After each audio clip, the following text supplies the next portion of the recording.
get you a look at the forecast. It's Friday after all, and many of us want to know what's it going to be like over the weekend. Well, the man with the answers is our chief meteorologist, Bobby Deskins. But first, we give you a beautiful look outside. Gorgeous out there. At, the Ascent St. Petersburg camera. It's so nice. Yeah, that's looking off towards the west right there. We have a very, very nice weekend ahead. And in fact, I don't want to say it crept up on us a little bit, but the dew points that are going to rise will wait a little bit. And it looks like it's more towards Tuesday that they start to come up, probably late Monday as well. But that's a time lapse that we've been running from this morning. And you can see, just a few clouds out there. That is it. We will see a few more by late this afternoon. Let's start with the tropics. This is our tropical satellite now, and you can see that is Tropical Storm Gabrielle. We're also watching that wave coming off of Africa. Let's start with Gabrielle. 50-mile-per-hour winds. And I tell you what, finally starting to see some convection at least closer to the center, not really even over the center.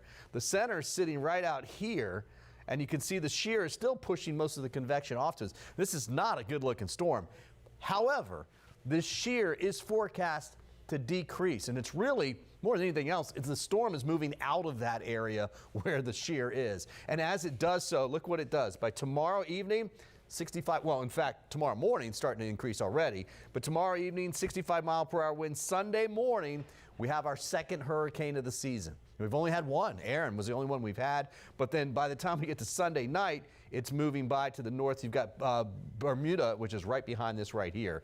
So it looks like it's going to stay just to the east of Bermuda. Great news for them, and really good. The models are in agreement with this turn. That's incredible. There's Bermuda. That's really tight for models right there, okay? So that's good news. Hopefully that holds. The worst part of the storm will be out here near the center and probably to the east, all right? There'll be a little bit of wind shear, not like it is now, but there'll be more weather on the right side of that storm than it will be on the west side of that storm. So good news for them. This wave out here, I mean, only a 20% chance for development. You can see it here just coming off of Africa. There's not a whole lot to it, but we'll watch it. The models are they don't really do too much with it. That's why it only has about a 20% chance at this point. But we have to watch that wave all the way across the Atlantic as some models try and finally do something with it closer to, say, north of Hispaniola, maybe even the Turks and Caicos, okay, by the end of next week. So we'll watch it for you.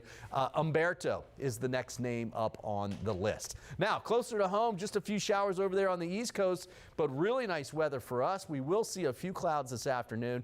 We'll call it mostly sunny, though. You can see a low developing off east of us. Look at that out there right now. And temperatures that are in the mid-80s. We will warm up, especially in Tampa. We're going to go to about 90 to 92 for a daytime high today.